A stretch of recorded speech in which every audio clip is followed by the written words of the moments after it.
ভগবান তো বলে যে আমাকে চায় আমি তাকে চাই, আর যে আমাকে না চায় আমিও তাকে না চাই। যে আমাকে ভালোবাসে আমি তাকে দুঃখ দিতে বড় ভালোবাসি, যে আমাকে ভালোবাসে আমি তাকে কাঁদাতে বড় ভালোবাসি। তবে হ্যাঁ, এই কান্নার বোঝা মাথায় নিয়ে, পরীক্ষার বোঝা কাঁধে নিয়ে কোনো ভক্ত যদি একবার আমার গোবিন্দের চরণ প্রান্ত পর্যন্ত পৌঁছতে পারে, তাহলে এই ভক্তকে ভগবানের দাস হতে লাগবে না, ভগবান সেই ভক্তের কাছে চিরটা কালের মতো বিক্রয় হয়ে যায়। যে আমাকে চায় আমি তাকে চাই, কিন্তু যে আমাকে না চায় আমিও তাকে না চাই। ভক্তমণ্ডলী, ভক্তিমতী মায়েরা, কুরুক্ষেত্রের মাঠে শতপুত্র কার ছিল গো? রানী গান্ধারী। যখন শতপুত্রের বিনাশ হয়ে গেল, ওই রানী গান্ধারী কৃষ্ণের কাছে এসে দাঁড়িয়েছে। কৃষ্ণ, এ তোমার কেমন বিচার? বলো, এ তোমার কেমন বিচার? আমার একটা নয়, দুটা নয়, পাঁচটা নয়, 10টা নয়, 50টা নয়, 100 পুত্র আমার, শতপুত্রের জননী আমি। কিন্তু দেখো, আমাকে মা বলে ডাকার মতো তুমি কাউকে বাঁচিয়ে রাখলে না। শুধু আমাকে মা বলে ডাকবে, এই ডাকটা শোনার মতো তুমি কাউকে বাঁচিয়ে রাখলে না। কেন কৃষ্ণ, কেন? আমি তোমার পিসিমা নই বলে আমার একটা ছেলেও বাঁচলো না, আর অপরদিকে কুন্তি তোমার পিসিমা বলে তার আবার একটা ছেলেও মরলো না। এ তোমার কেমন বিচার? বলো, এ তোমার কেমন বিচার? ভগবান কৃষ্ণচন্দ্র রানী গান্ধারীর এমন কথা শোনা মাত্র রানী গান্ধারীর হাতটা ধরে নিয়ে এলো কুরুক্ষেত্রের মাঠে। মাঠে এনে একটা গাছের তলায় দাঁড় করিয়ে বলে, দেখো তো মা, এই গাছের ডালে একটা পাখির বাসা রয়েছে। এই পাখির একটা ছোট্ট কাহিনী তোমায় বলবো, তারপরে তুমি বলবে যে আমার বিচারটা কেমন। ভক্তমণ্ডলী, ভক্তিমতী মায়েরা, খুব মন দিয়ে শুনো। ওই গাছের ডালে ছিল একটা টুনটুনি পাখির বাসা, যে বাসাতে একটা টোনা পাখি, একটা টুনি পাখি আর তাদের 5টা বাচ্চা ছিল। কুরুক্ষেত্রের যুদ্ধ তখনও শুরু হয়নি। যুদ্ধ শুরু হওয়ার কিছু সময় পূর্বে ওই টোনা পাখিটা, অর্থাৎ স্বামী পাখিটা স্ত্রীকে বলছে, টুনিকে বলছে, টুনি, আর কিছু সময় পরে তো কুরুক্ষেত্রের যুদ্ধ হবে, 2 দলের মধ্যে লড়াই হবে। তাই লড়াই করতে করতে যদি কেউ ভুল করে গোদার আঘাত করে এই গাছের ডালে, ডালটা তো ভেঙে পড়বে, তুইও মরবি আর আমিও মরব। তাহলে এক কাজ করি, চলো যুদ্ধ শুরু হওয়ার আগে চল আমরা এখান থেকে উড়ে অন্য কোথাও চলে যাই। এখন টুনি বলছে, স্বামী, এ তুমি কি বলছো? এই গাছে আমরা দীর্ঘদিন ধরে বসবাস করছি, গাছ আমাদের ছায়া দেয়, গাছ আমাদের রৌদ্রের হাত থেকে বাঁচায়, গাছ আমাদের বৃষ্টির হাত থেকে বাঁচায়, ঝড়ের হাত থেকে বাঁচিয়ে রেখেছে। এই গাছ ছেড়ে, বাসা ছেড়ে আমরা কোথায় চলে যাব? বলে, যেখানে গেলে কুরুক্ষেত্রের হাওয়াটাও আমাদের গায়ে লাগবে না, সেই রকম একটা সুরক্ষিত জায়গায় আমরা চলে যাব। তখন টুনি বলছে, আচ্ছা স্বামী, তাহলে আমাদের যে 5টা বাচ্চা, এদেরকে কি করব? বলে, ওরা এখানে থাক, ওরা তো উড়তে পারে না, ওরা থাক, ওদেরকে নিয়ে যাব না, চল আমরা দুজনে এখান থেকে চলে যাই। কি বলছো স্বামী? 5টা বাচ্চা, তারা এখন উঠতে পারে না, তারা নিজেরা খাবার খেতে পারে না, তাদের খাইয়ে দিতে হয়, আর সেই বাচ্চাকে ছেড়ে, বাসা ছেড়ে আমরা অন্য কোথাও চলে যাব? তা কেন স্বামী, তুমি কাকে এত ভয় পাচ্ছ? এই কুরুক্ষেত্রের মাঠে তুমি কাকে এত ভয় পাচ্ছ যে তার ভয়ে এই বাসা ছেড়ে, বাচ্চা ছেড়ে অন্য জায়গায় চলে যেতে চাইছো? বলে, কেন তুই বুঝতে পারছিস না? তুই দেখতে পারছিস না? ডান দিক থেকে ঘুরে ঘুরে বাম দিক, আর বাম দিক থেকে ঘুরে ঘুরে ডান দিকে তাকিয়ে দেখ, অস্ত্রসূরা মহিষাসা ভীমার্জুন সমাজুদি যুযুধান বিরাটশ্চ দ্রুপদশ্চ মহারথ দৃষ্ট কেতুশ্চ কেদান কাশী রাজশ্চ বীর্যবান পুনরশ্চ কুন্তি ভোজশ্চ শৈবশ্চ নরভব। তাকিয়ে দেখো, বড় বড় বীর, বড় বড় যোদ্ধা, কত রথী মহারথী যুদ্ধ করবার জন্য প্রস্তুত হয়েছে, লড়াই করবার জন্য তারা প্রস্তুত হয়েছে। তা যুদ্ধ করতে করতে কেউ যদি ভুল করে এই একটা গদার আঘাত মারে এই গাছের ডালে, ডালটা তো ভেঙে যাবে, বাসাও ভেঙে পড়বে, বাচ্চাও মরবে, তুইও মরবি, আমিও মরবো, তাহলে যুদ্ধ শুরু হওয়ার আগে পালিয়ে যাওয়াটা বুদ্ধিমানের কাজ নয়। টুনি তখন বলছে, স্বামী গো, যাদের দেখলে ভয় হয় তুমি শুধু তাদের দিকেই তাকিয়েছো। এই জায়গাটা খুব মন দিয়ে শুনবেন বাবা। টুনি পাখিটা তার স্বামীকে বলছে, স্বামী, বড় বড় বীরদের দিকে তাকিয়েছো, যোদ্ধার দিকে তাকিয়েছো, রথী মহারথীদের দিকে তাকিয়েছো, যাদের দেখলে ভয় হয় তুমি তাদের দিকে তাকিয়েছো, কিন্তু যাকে দর্শন করলে ভয়কে জয় করা যায় ওই একবারের জন্য তার দিকে তো তাকালে। টুনি, কি বলতে চাইছো তুমি? কার কথা বলতে চাইছো? কেন স্বামী তুমি বুঝতে পারছো না? ওই দেখো, ওই দেখো, অর্জুনের রথের সারথি হয়ে যিনি বসে রয়েছেন, সবার মুকুটমালা হয়ে যিনি বসে রয়েছেন, যিনি সৃষ্টি স্থিতি প্রলয়ের মালিক, যিনি অক্ষয়, যিনি অব্যয়, যিনি অবিনশ্বর হরি, সৃষ্টিধর হরি, যিনি ঈশ্বর পরম কৃষ্ণ সচ্চিদানন্দ বিগ্রহ, অনাদি আদি গোবিন্দ, সর্ব কারণের কারণ,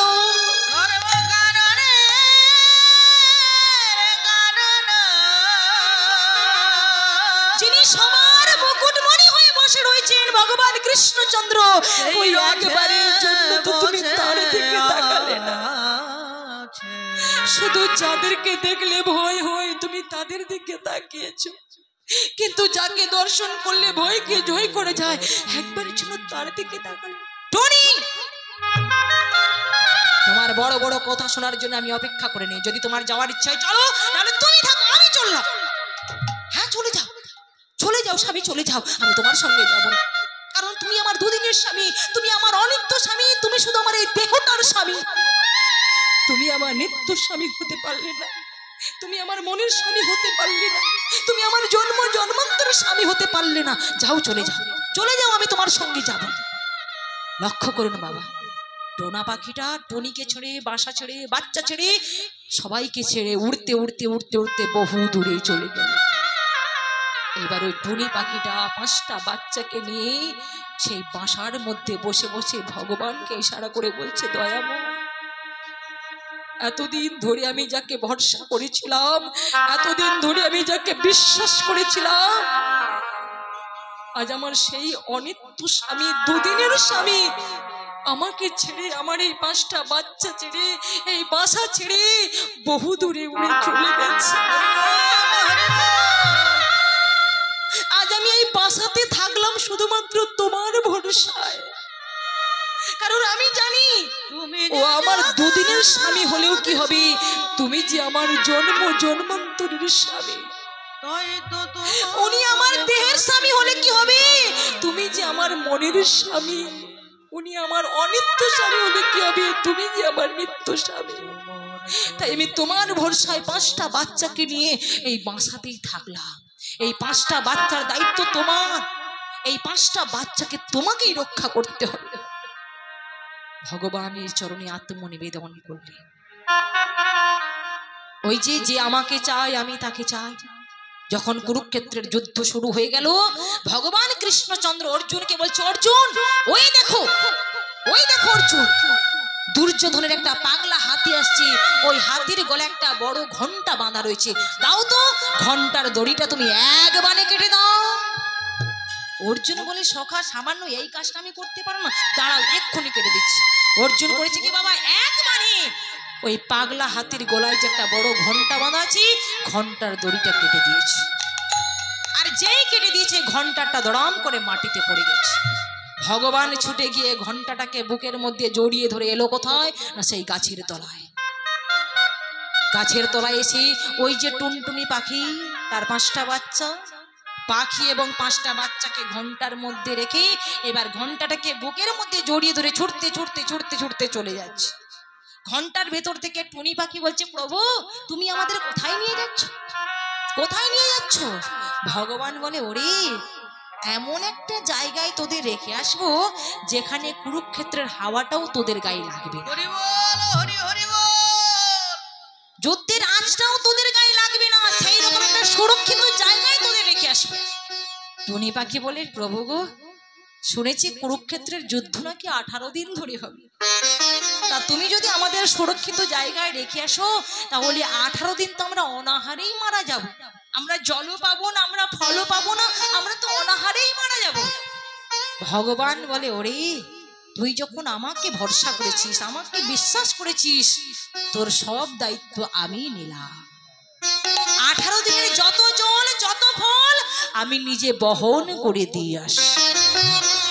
অনন্য চিন্তয়ন্তি মাং যে জনা পর্যুপাসতে তেষাং নিত্যাভিযুক্তানাং যোগক্ষেমং বহম্মহং। ভগবান নিজ মুখে গীতাতে বলেছেন যে অনন্য চিত্তে আমার উপাসনা করি, আমাকে স্মরণ করি, তার সমস্ত দায়ভার আমি নিজ হাতে বহন করে থাকি।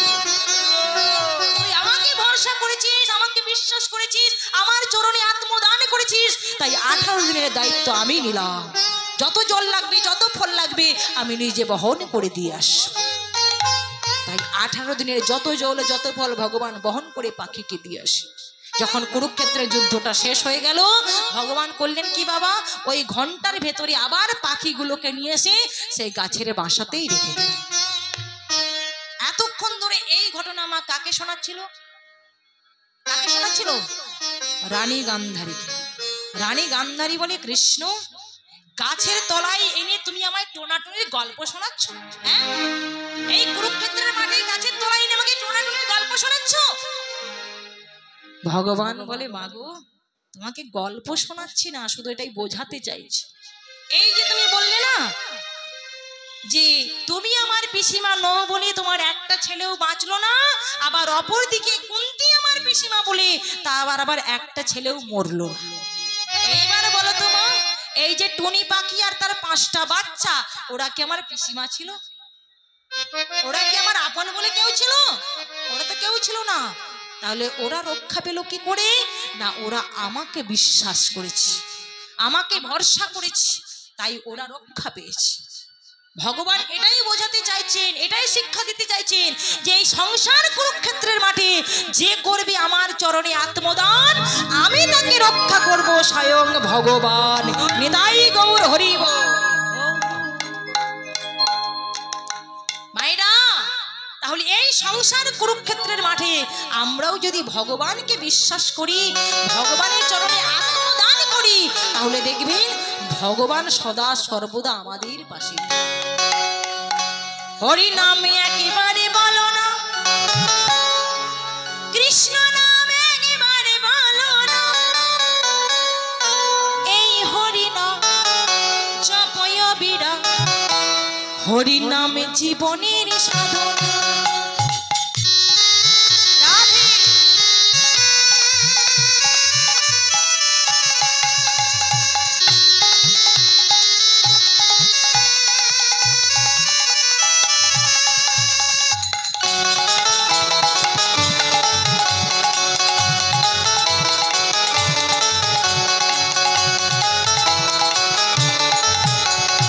হরি নাম একেবারে বলো না, কৃষ্ণ নাম একেবারে বলো না, এই হরি নাম জপয় বিরা, হরি নাম জীবনের সাধনা।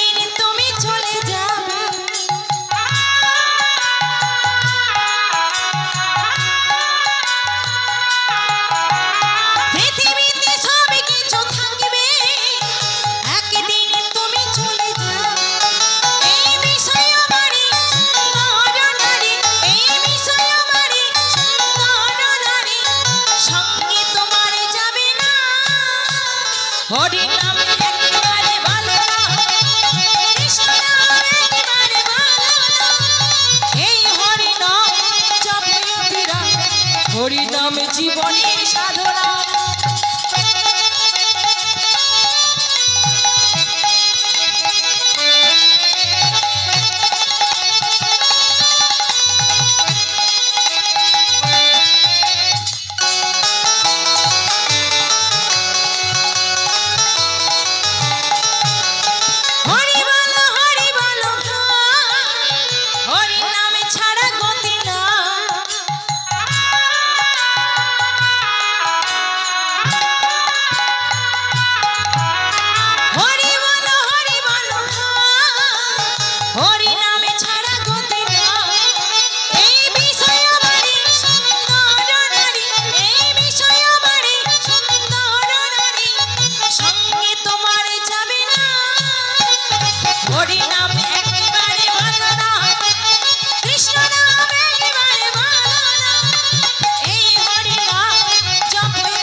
হরি নাম জীবনের সাধনা। নিতাই গৌর প্রেমানন্দে হরি। এটাই তো চাই, এটাই তো চাই। বলুন তো বাবা, এটা ছাড়া কলিজীবের কি কোনো গতি আছে গো? কোনো গতি নাই, কলিজীবের কোনো গতি নাই। আমরা যে যে কর্ম করি না কেন, যে যে পথের পথিক হই না কেন, এই হরি নাম আমাদের করতেই হবে। হরির নাম হরির নাম হরির নামই কেবলম কলো নাস্তেব নাস্তেব নাস্তেব গতির অন্যথা। এই হরি নাম ছাড়া কলিজীবের কোনো গতি নাই, কোনো গতি নাই, কোনো গতি নাই। কেহ রাজা, কেহ ভিখারির বেশে, কেহ কেহ তরুতলে আছে উপবাসে, কেহ রাজরানী, কেহ চাকরানী, কারোর দুধে চিনি, কারোর শাকে বালি। মন দিয়ে শোনো রে ভাই, কর্মফল ছাড়া এ জগতে আর কিছু নাই। এই জগতে যে যেমন কর্ম করবে তাকে তেমনি ফল পেতে হবে বাবা। দেখুন, আপনার কর্মের ফল আমিও পাবো না, আর আমার কর্মের ফল আমার পাড়া প্রতিবেশী ওরাও কিন্তু কেউ ভোগ করবে না। যে যার কর্মফল তাকেই ভোগ করতে হবে। যদি কেউ ভালো কর্ম করে সে তার মতো ফল পাবে, আবার যদি কেউ কুকর্ম করে সেও কিন্তু তার মতো ফল পাবে। ফলটা তাকেই পেতে হবে। আপনার কর্মের ফল আমিও পাবো না, তাই না? একজন ভদ্র ব্যক্তি গরমের সময় রাস্তা দিয়ে হেঁটে চলেছে, মা খুব মন দিয়ে শুনবেন। খুব খিদে পেয়েছে আর খুব পিপাসাও পেয়েছে। আশেপাশে কোনো দোকান দেখতে পাচ্ছে না, কিন্তু দেখলো কি না, বিশাল এক আম বাগান, কি সুন্দর পাকা পাকা আম ঝুলছে। ভদ্রলোক চিন্তা করলো যদি একটা আম পেড়ে খাওয়া যায় তাহলে কিছুটা সময় অন্তত কাটিয়ে দেবে। এবার লক্ষ্য করুন বাবা, ওই যে আমটা দেখেছে, ভদ্র ব্যক্তির কি দেখেছে বলুন তো? দুটো চোখ কিন্তু আমটাকে দেখেছে, তাই না? এবার চোখ তো আর আম গাছে তলা পর্যন্ত নিয়ে যেতে পারবে না। নিয়ে যাওয়ার জন্য সাহায্য চাইলো কার কাছে? না, চরণের কাছে। দেখলো নয়ন আর নিয়ে গেল চরণ। এবার চরণ তো আম পাড়তে পারবে না, আম পাড়ার জন্য সাহায্য নিল কার কাছে? হাতের কাছে। হাত আম পারলো, হাত নিয়ে মুখে দিল, মুখ করেছে কি পেটের মধ্যে পাঠিয়ে দিল। আম খাওয়া হয়ে গেল। ভদ্রলোক চিন্তা করলো যাক এবার বাড়ির দিকে যাওয়া যাক। এই বাড়ির দিকে যাওয়ার জন্য যেই না প্রস্তুত হয়েছে, এবার বাগানের মালিক মোটা একটা লাঠি নিয়ে এসে একেবারে সজোরে পিঠে বসিয়ে দিয়েছে। যেই পিঠে বসিয়ে দিয়েছে, পিঠ চিন্তা করলো এটা কি হলো? আমি তো কোনো অন্যায় করিনি, আমি চুরি করিনি, আমি তো আম খাইনি, তাহলে আমাকে শাস্তি পেতে হলো কেন? আমি বা মার খাবো কেন? আমি থানায় যাবো, আমি নালিশ জানাবো। বলে কথাটা এখানেই শেষ। যেই ভদ্র ব্যক্তির পিঠে মেরেছে, ভদ্র ব্যক্তি কাঁদতে শুরু করেছে। তা মায়েরা বলুন তো, কাঁদলে জল কোথা দিয়ে গড়িয়ে পড়বে? কোথা দিয়ে? চোখ থেকে। তাহলে প্রথম অপরাধটা কে করেছিল? তার চোখই কিন্তু প্রথম অপরাধটা করেছিল। তাই ঘুরে ফিরে চোখকেই কাঁদতে হলো। বলে বাবা, এই জগতে যে যেমন কর্ম করবে ঘুরে ফিরে ফলটা কিন্তু তাকেই পেতে হবে, তাই না? এই হরিবাসরে এসে যদি কেউ অকথা কুকথা বলে সে তার মতো ফল পাবে। যে কেউ যদি ঘুমে উল্টে পড়ে যায় সে তার মতো ফল পাবে। আর যদি কেউ একবার ভক্তি ভরে প্রেম সে বলতে পারে নিতাই গৌর প্রেমানন্দে হরি হরি বল হরি বল হরি হরি বল, সে আজকে তার মতো ফল নিয়ে বাড়ি যাবে। ভক্ত করেছে কি, নগর থেকে ফিরে এসে বাড়িতে যে ভগবানের মন্দির, সেই মন্দিরে বসে বসে আত্মনিবেদন করছে। এদিকে স্ত্রী দেখলো গগনে এতখানি বেলা হয়ে গেল, স্বামী তো কই এখনো ফিরলো না। দেখি তো মন্দিরে কি করছে। মন্দিরে এসে দেখে স্বামী মন্দিরেই বসে রয়েছে। বলে হ্যাঁ গো, তুমি আজকে মন্দিরেই বসে আছো? গগনে এতখানি বেলা হয়েছে, ভগবানকে সেবা দেওয়ার জন্য বাড়িতে দুমুষ্টি চাল ডাল তো কিছুই নেই। যাও না গো, নগরবাসীদের দ্বার থেকে দুমুষ্টি চাল ডাল তুমি মাধুপুরি করে নিয়ে এসো।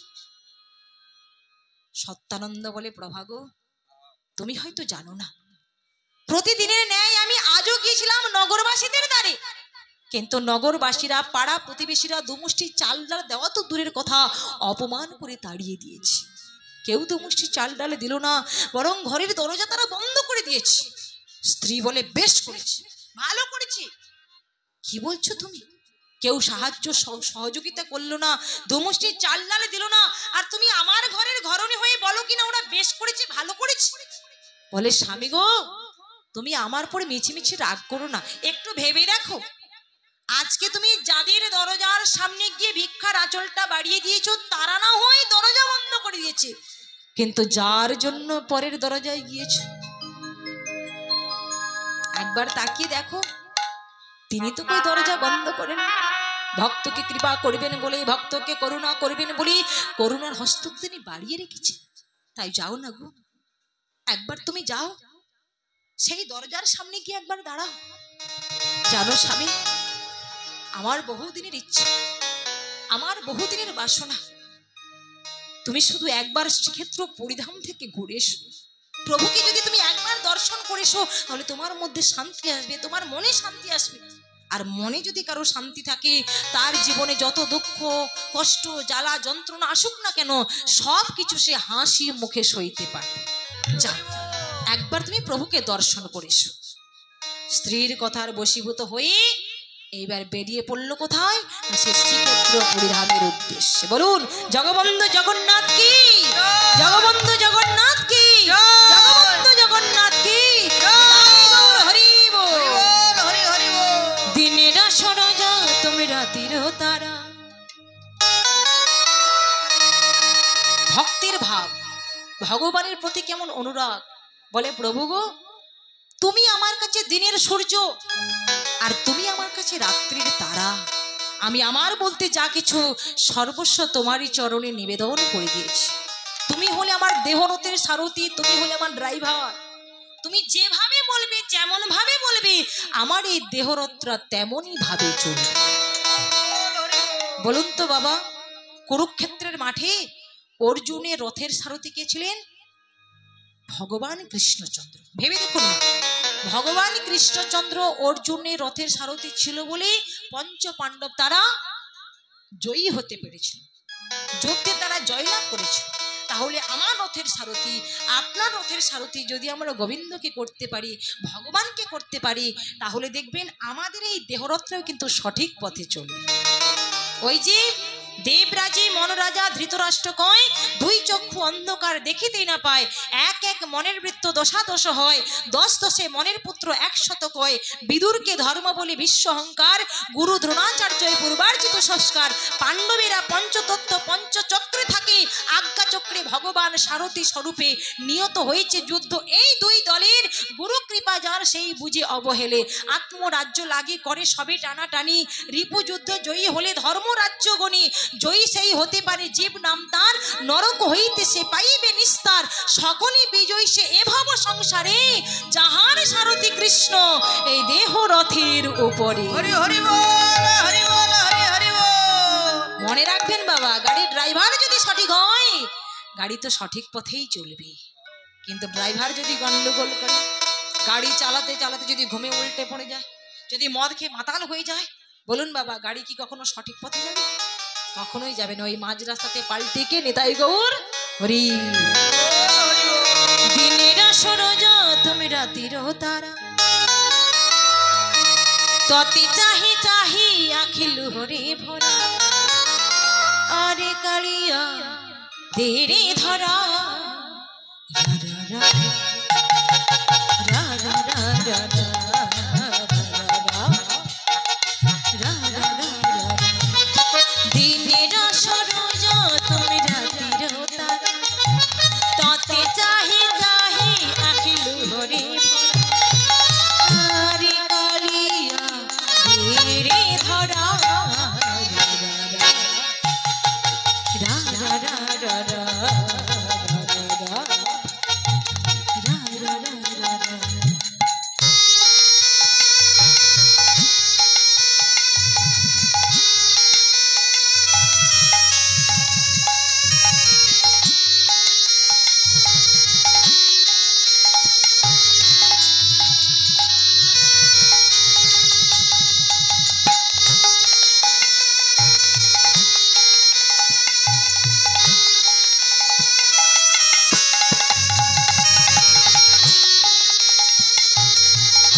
তুমি দুঃখ পোষণ, ততে চাহি চাহি আখিলু হরি।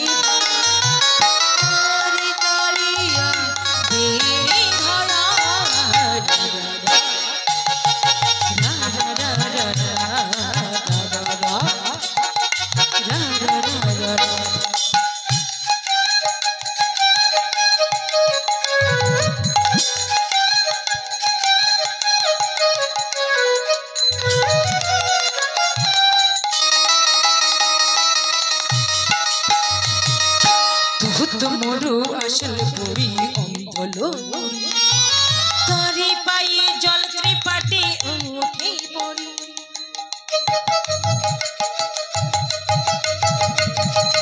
আউরি যদি এ যাই পড়ি আউয়া পড়ি ঘাটে আসি দেরি দেখা সরু পড়ি পড়ি মারি করি মসনতা পড়ি ঝাঁঝি বৈশাখে তুমি মেঘয় আরে কালিয়া দেরি ধরা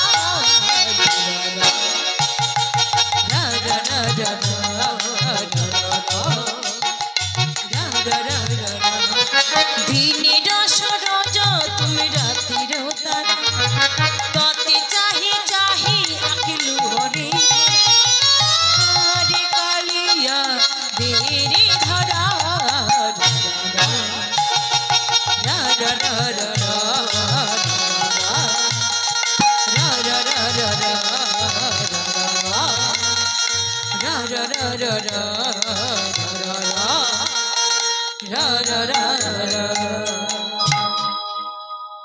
ভগবানের নাম নিতে নিতে আচ্ছা বক্সের সাউন্ডটা একটু ছোট করে দিন আউটফুটে যেটা রয়েছে একটু ছোট করে দিন জয় রাধে ভগবানের নাম নিতে নিতে এলো কোথায় শ্রীক্ষেত্র পুরীধামে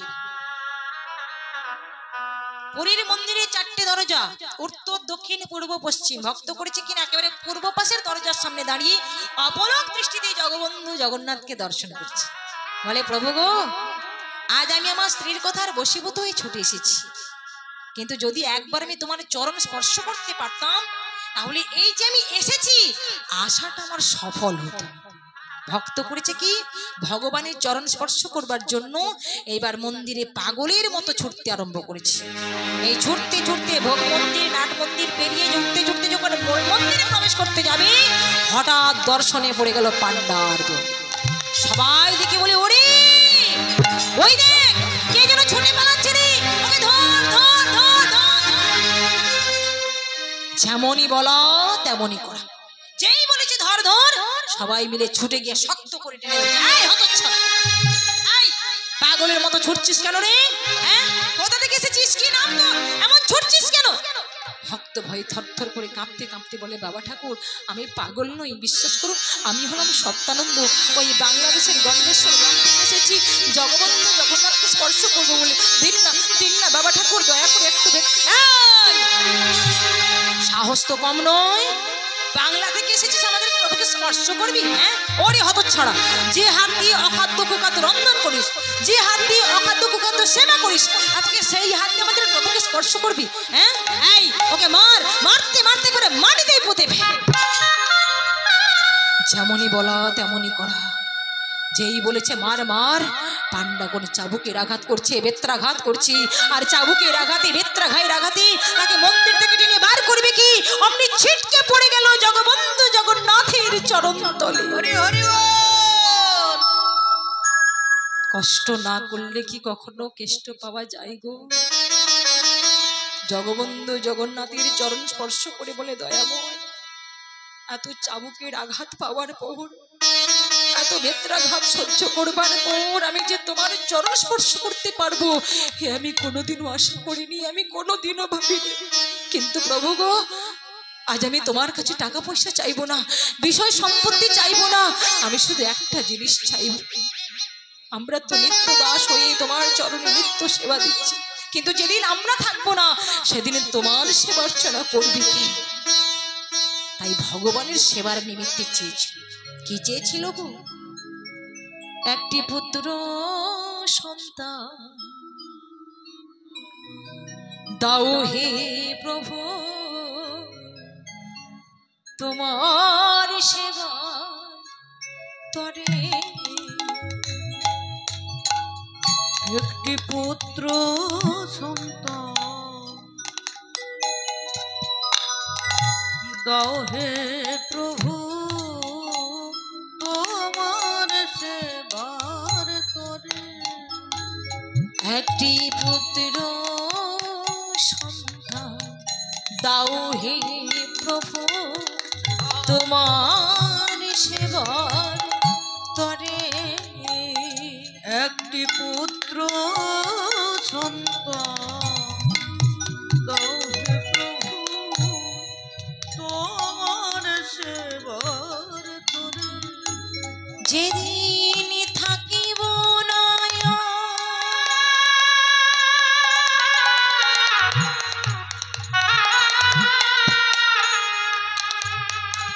যেদিন থাকিব না এইভাবে রাখিবে তোমায় ঘরে। যেদিন থাকব না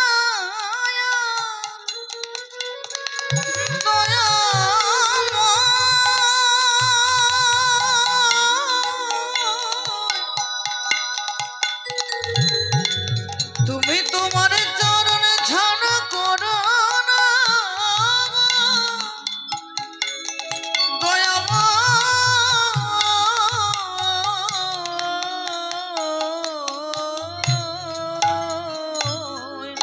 যেদিন থাকব না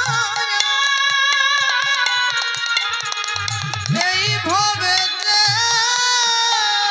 রাখব তোমায় ঘরে। একটি পুত্র সন্তান দাও হে প্রভু তোমার সেবার তরে। একটি পুত্র সন্তান দাও হে প্রভু তোমার সেবার তরে। আপন ইচ্ছায় জীব কোটি বাঞ্ছা করে, কৃষ্ণ নাহি দিলে জীবের বাঞ্ছা নাহি স্ফুরে।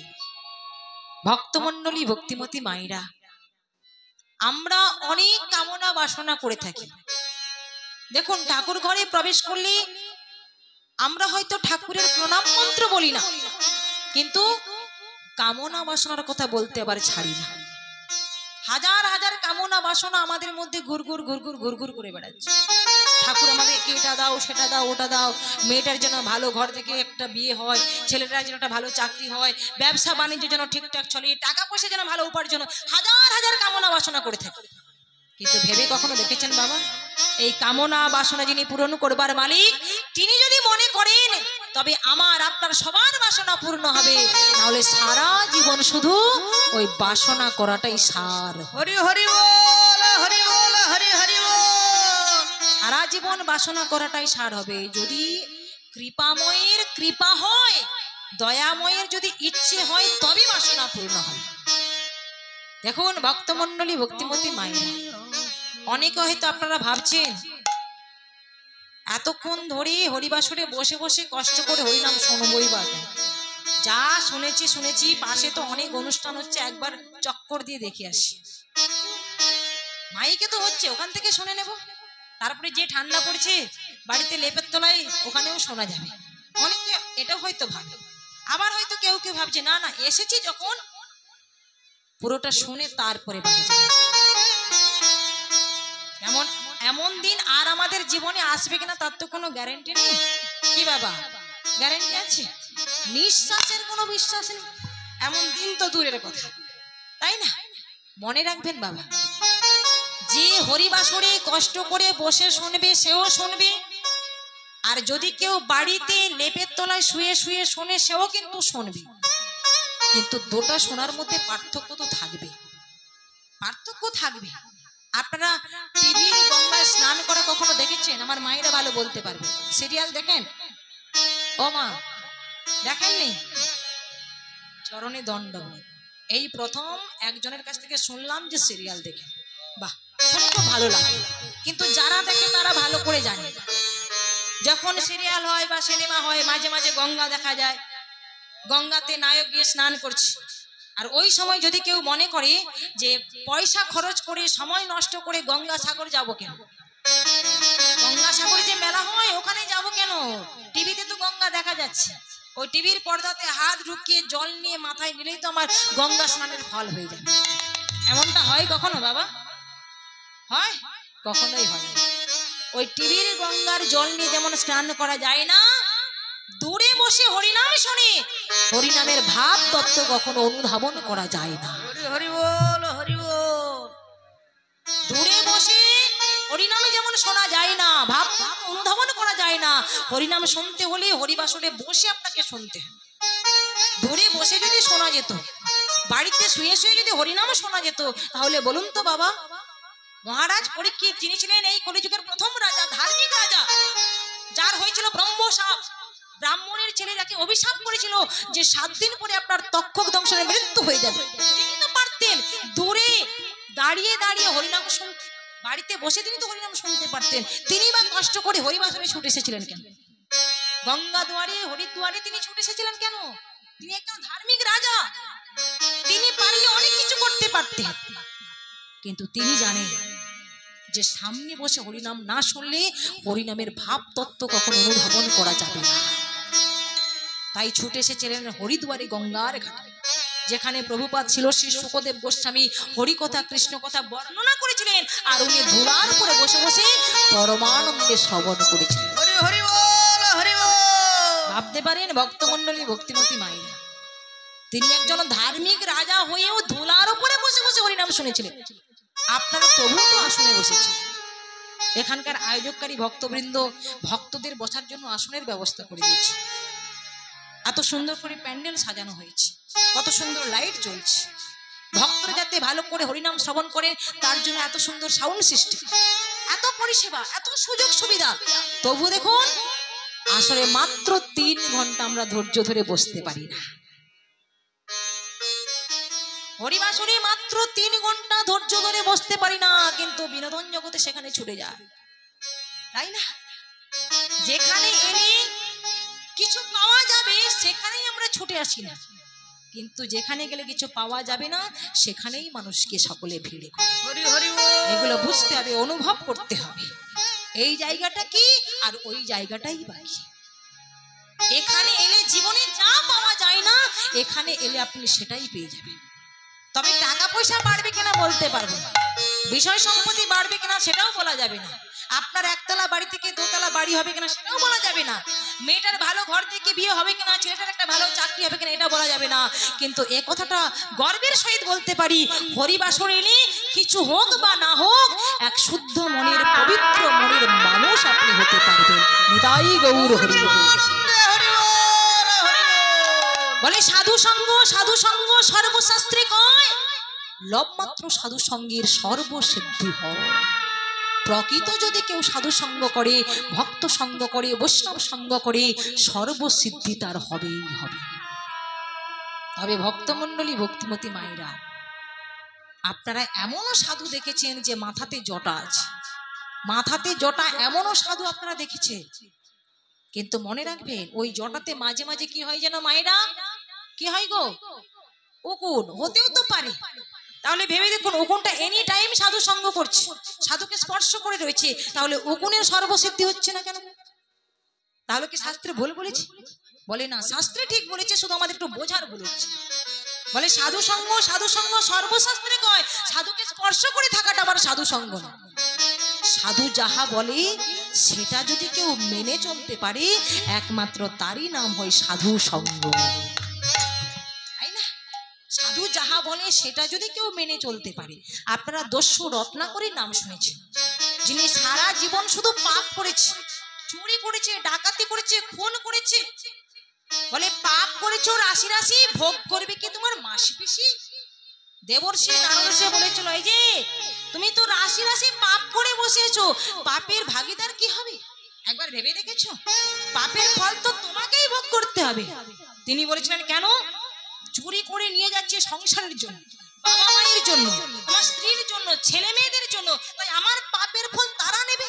বলে কেউ নেবে না, তোমার পাপের ফল তোমাকেই ভোগ করতে হবে। যদি না হয় যাও না, একবার কি জিজ্ঞাসা করো, বাবার কাছে এসেছে, মায়ের কাছে এসেছে, মা তোমরা বলতে পারো তোমাদের জন্য আমি রাশি রাশি পাপ করছি, চুরি করছি, ডাকাতি করছি, মানুষ খুন করছি, এই যে আমি রাশি রাশি পাপ করছি, আমার পাপের ফল কি তোমরা নেবে?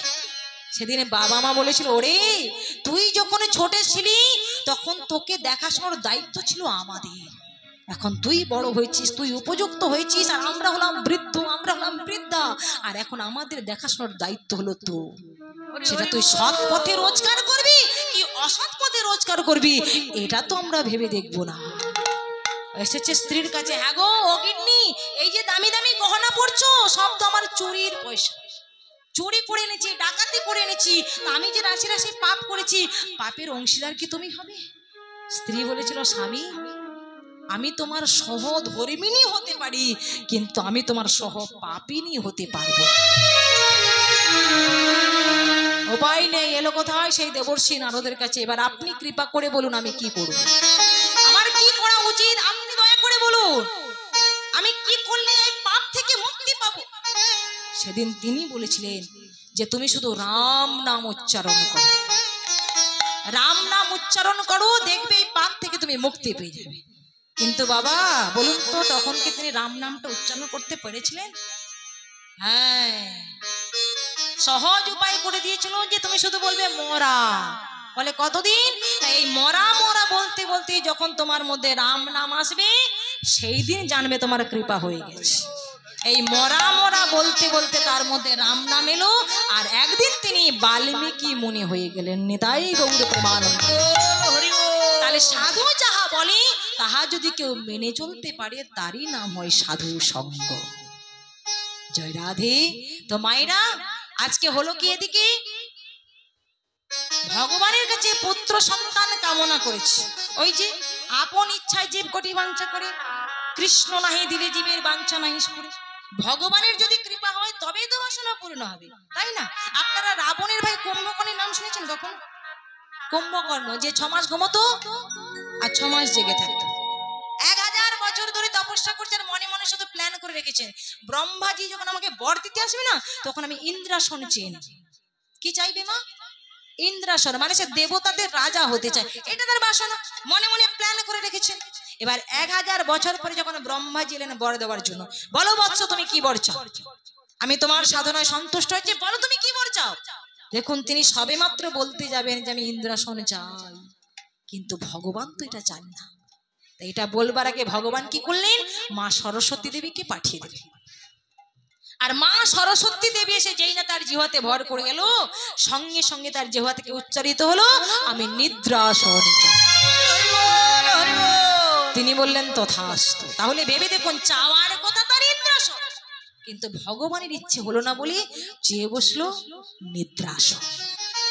তাহলে মায়েরা, এই জগতে আমরাও হাজার হাজার কামনা বাসনা করে থাকি, মনে রাখবেন যদি ভগবানের কৃপা হয়, ইচ্ছাময়ের ইচ্ছা হয়, তবে আমাদের সবার বাসনা পূর্ণ হবে, না হলে সারা জীবন শুধু বাসনা করাটাই সার হবে।